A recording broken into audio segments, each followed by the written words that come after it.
And throughout today's show, we're joined by John Barrowman and his dogs, Lewis and Tegan. Thank you, Matt. Now, rescue animals don't discriminate, do they, between rich and poor, famous or obscure. All they want is the home that's right for them.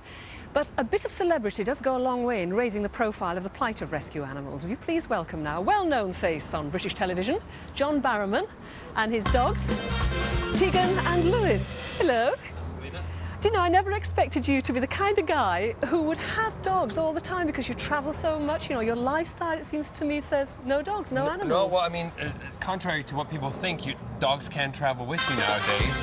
And, you know, Lewis and Tiger, otherwise known as Tegan, and Lewis's mother, Penny, traveled across to the US, back and forth, everything. So, you know, they're used to traveling.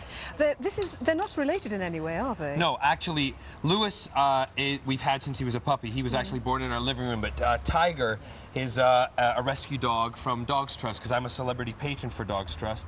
And we got, my partner Scott and I, instead of giving rings or watches and things like that for our civil partnership, we decided to give a good home to a pet, and so we rescued Tiger. And you went along to the Dogs Trust, and there he was waiting for you. Well, he was just being brought in, and he was put into the last cage, and I was doing the review of the place to see what it was like when I, you know, decided to be the celebrity patron.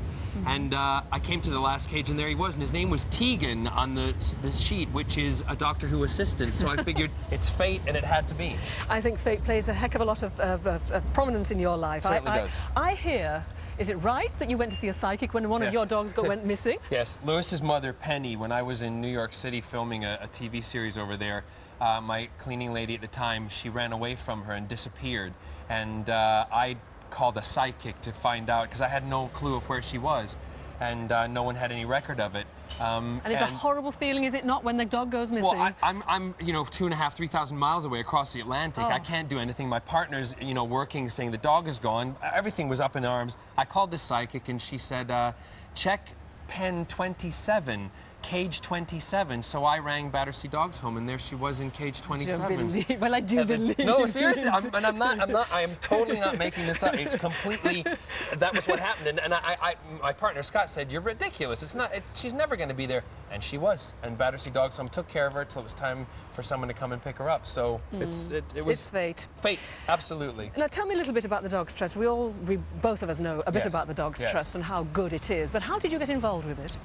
Basically, I was asked because I'm a dog lover, and I figured that, you know, one of the things that I believe in, obviously their motto is a dog is for life, not for Christmas. But like any dog's home that rehouses animals, Dogs Trust, Battersea Dogs Home, wherever it may be, there are animals in there that if you have love in your home and have a space for a new love in your home, or you have love to give, if you adopt one of these dogs that needs rehomed, you don't understand the amount of love you're going to be given back. Yes. And it's unconditional. This is the thing, a lot of people say that we are just basically transferring our feelings onto the dogs, but in fact, I think the dogs that come out of rescue homes do show their appreciation. Oh, they do. In a way that others perhaps don't. Absolutely, and I mean, Tiger obviously being a little nervous when I brought him here today because he is a rehome dog, you know, biting my pant leg to see that I wasn't going to leave him anywhere. But even when I come home from work, when they're on set with me, when I walk into my trailer, it calms you.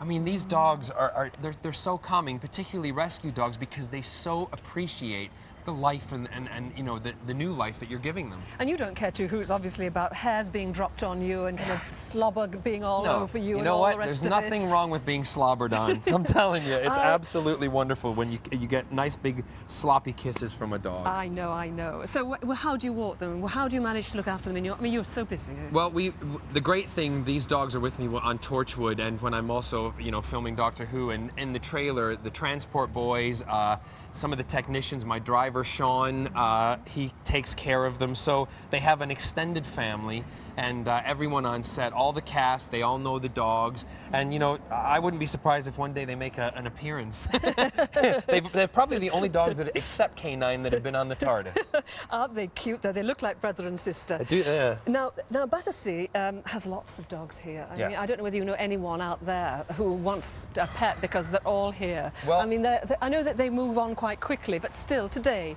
there are piles of them, aren't there? Yeah, no, there are tons of dogs. And again, if you're at home and you're watching this, and like I said, if you feel that you can give a dog a home, remember, it's not just a whim. You have to look after the animal. But there are so many here that need homes. Please, please, please come down to Battersea, have a look. If you see something, then take it home. Give it love. Give it a new house. That's And it doesn't really matter if you've got a lifestyle that's not quite perfect for it. You can somehow work around it, can't you? You can. It's like having children.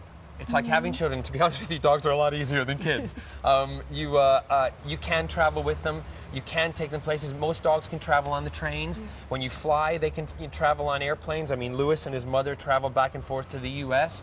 It might cost a little bit more, but if you're willing to give them that chance, please rescue one of the dogs. Because all they want is just human contact, That's isn't right. it? Oh.